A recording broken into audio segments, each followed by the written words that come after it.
So Netflix just dropped maybe a couple of hours ago a new trailer for Ghost in the Shell Standalone Complex 2045, and the hate storm continues, especially in the comments on the release of this YouTube trailer.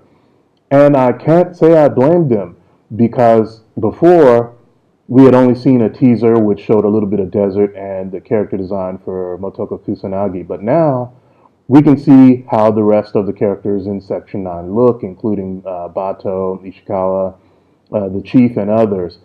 And yeah, it's not coming out very well. We also see how the lighting is in the show, how the choreography is of the action sequences, kind of some disparate styles of rendering in terms of the stylization of elements like the Tachikoma, and then some of the extreme realism in certain background elements, almost like they just threw some photos in there in some cases. A lot of things just aren't working. The character designs are a big one. I think the character designs are just plain ugly. It's a really off-putting for me personally as a viewer. We also see some issues in terms of course, they're not using cloth simulation. The clothes are rigged.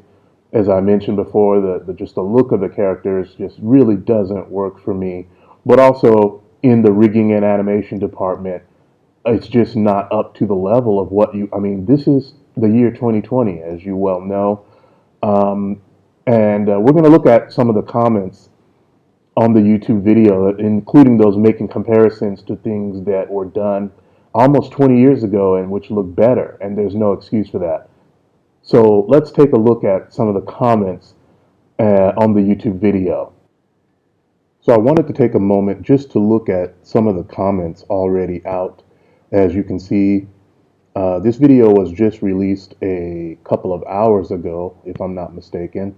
It already has more downvotes than upvotes, and some of the comments. Some of them are from me because of my own reaction, but this was, I thought, a very interesting point. It says Final Fantasy, The Spirits Within, 2001 versus Ghost in the Shell SAC 2045, 2020. Oh my God. I said, you want to make me cry, don't you? And the guy replied, I'm crying too. Now, you know Final Fantasy, The Spirits Within was an amazing effort from Square. They weren't bought by Enix yet, if I'm not mistaken. One of the best CGI, realistic CGI movies ever done. And yeah, there you have it. This is almost 20 years later, and yeah, this is what we get. And I know someone will make the argument that Final Fantasy, The Spirits Within was meant to be considered a feature film, whereas this is meant to be considered TV. But if that's the case, then Love, Death, and Robots has to be counted as TV also. And so there's no excuse. I wrote Ever Heard of Motion Blur because there is none. There's extremely fast action with no motion blur, and it really doesn't work. Another comment looks like S, won't watch, fan of entire Gits universe. Another comment, sad what they did to the legendary series. I love Gits, but sorry, this looks so bad. Character designs are fine, but the animation, S is stiffer than that guy dodging bullets by slow dancing. I'm indifferent. It kind of has the Gits 2 manga vibes where it's less hand-drawn and more S computer graphics. Ideally, it would have been handled by Polygon Pictures along with IG.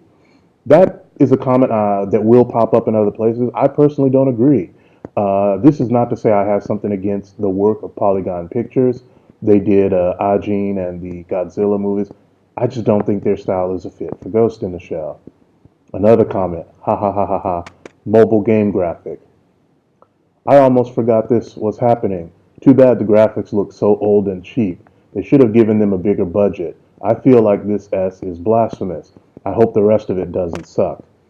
You know, this is actually really unfortunate that we're seeing this kind of reaction to it, because this goes beyond the whole 2D versus 3D thing. This is no longer just a case of it should have been 2D. Yes, I do believe it should have been 2D. I would rather have seen it done in 2D, but this really is something new. Now we're looking at, as this comment says, bad CG. Being CG in and of itself is not bad. It could have been done like Love, Death, and Robots, but it wasn't. And here's another critique that is we're going to see on occasion. Animation aside, I really dislike Motoko's new design. They took away a lot of the aspects that made her stand out from other generic anime female protagonists. For example, her prosthetic body is supposed to be more on the muscular side, which makes sense since she needs to do physical work, but the character designer made her small and thin. And instead of looking mature or composed, now she looks moe and angry. Someone wrote 2020 or 2007. Looks so smooth, I don't know. I think the visuals and the CGI looks expensive and high end. Since the director made SAC and SSS into a masterpiece doesn't mean this becomes a masterpiece either. We shall see about it. The story, action, animations, we shall see about it. Besides, they still have time to polish the frames. Now, here's something I don't know about the whole, because this is coming out in March, I believe, so it's only a couple of months away. So, time to polish the frames for an entire series, I doubt. But when you look at this, is he's saying this is the guy that made Standalone Complex and Solid State Society, both of which were 2D. So, it's really no point in bringing that up. But second, when he says the CGI looks expensive and high end, compared to what? A mobile game today? Expensive and high end is Love, Death, and Robots. That is the top of serial television animation, if you want to call it that. There has been nothing that can compete with Love, Death, and Robots when it comes to high-end CG, except for maybe high-end video games, which is not a fair comparison because video games these days have budgets that approach that of movies, and they spend 3 or 4 years making them. Someone wrote, "No Yoko Kanno." Well, I just lost all interest in this. And I commented, the music doesn't fit at all. And it's true. If you watch this trailer, it just came out an hour ago, released on the Netflix Asia YouTube channel. The music, I don't really know how to describe it. It is nothing like you would expect for Ghost in the Shell. It's very pop music style, which doesn't fit.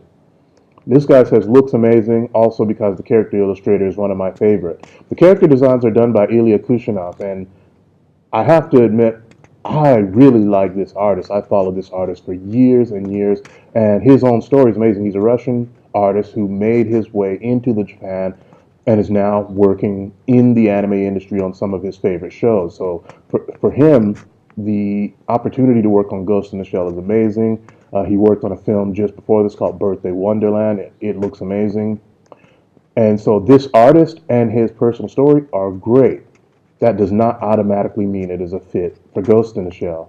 The way he designed the character. Now, in his original drawings, I actually think the Motoko Kusanagi design looks better than what ended up in the final product. But that doesn't change the fact that when you look at the final product, and especially the other characters, and I really don't like the design of any of the characters, but continuing. The visuals look both cheap and expensive at the same time. Not sure how that works. It just plain looks cheap to me. That said, not bad at all. Solid State Society wasn't a great way to end the canon. I'm fairly optimistic for at least a 7 out of 10. The Rise was, and its film and manga were really good, by the way. The team's 2019 Ultimate anime isn't bad either. I haven't seen that, but that might be something worth checking out. These visuals are an abomination. SUCC 2045. With the whole graphics herder out of the equation, I'm cautiously optimistic about this direction. I'll give it 2 or 3 episodes tops. And this is another thing I wanted to bring up is the people who will say it could be a great story. Give the thing a chance. If it's done well and it's really well written, then it can work. And to that, I would reply, Cats. Cats is a great story. Everyone knows and loves this story, and everyone knows and loves this musical. But if people can't get past the visuals, then let's face it, it doesn't work. And here's another comment that says, they should let the production, can't remember the name, that made Ajin and Godzilla produce this movie. What a bad decision. The 3D too clean, bruh. Now, this goes back to what I was saying, Polygon Pictures. They made Ajin, as mentioned here, and Godzilla. I actually like their work, but I don't think their style is a fit for any version of Ghost in the Shell. Someone says, just garbage. And now, here, like I said, this just came out a couple of hours ago, so there's just not that many comments. I don't know, man. It's hard to compete with the depth of the original two movies and two seasons. He means a standalone complex. I'm afraid this is an attempt to save face after the live action predictably bombed, and that's once again masquerading as Ghost in the Shell, but actually is totally disconnected from the established storyline. I hope it's not a huge disappointment. I don't agree with this for the simple fact that the Japanese companies involved, Production IG, Shiro Matsumoto, none of them had anything to do with the Hollywood version. So saying it's an attempt to save face, I don't see a relationship there. You have a good point there. I'm a little more concerned about them making SA 2045 too serious compared to the live action fiasco. Once again, like I said, I just don't see a relationship there. I don't see how they even care about the live action because from what I understand also is the live action version is not as hated in Japan as it was in the West. So no matter how you look at it, those are the comments. This is what people think of the look of this new trailer. And it's really unfortunate. So there you have it. I think there is a serious problem, and I've made the points about comparing it to Love, Death, and the Robots or the Final Fantasy CGI films, and I think those are valid comparisons. The simple fact is, we are seeing from normal people on the internet things being done in Unreal Engine, which prove that there's really no excuse for a major production to turn out like this. And I think we're probably not going to see the likes of this on the screen now from Ghost in the Shell 2, as it's called in the West, called Innocence in Japan. I think those days are simply over, and it's unfortunate. Now, of course, I will say that with a caveat. There are those of us in the indie world who can continue to make this kind of stuff if that's what we want to see, because we don't have the same constraints that these major production companies have. And we can keep the styles we like alive as independent creators. And I guess that's pretty much what we have to do because I don't think we're going to see it from the mainstream anymore. But that's the hate for Ghost in the Shell SAC 2045, the new trailer. Check out the trailer on YouTube. It's on the Netflix Asia channel. It'll probably be on the regular Netflix channel by the time this comes out. See for yourself, and I'd love to hear your thoughts on do you think this show can work, or would you rather see Ghost in the Shell return to the style that made it what it is today? Thank you for watching, and hope to see you in the next one.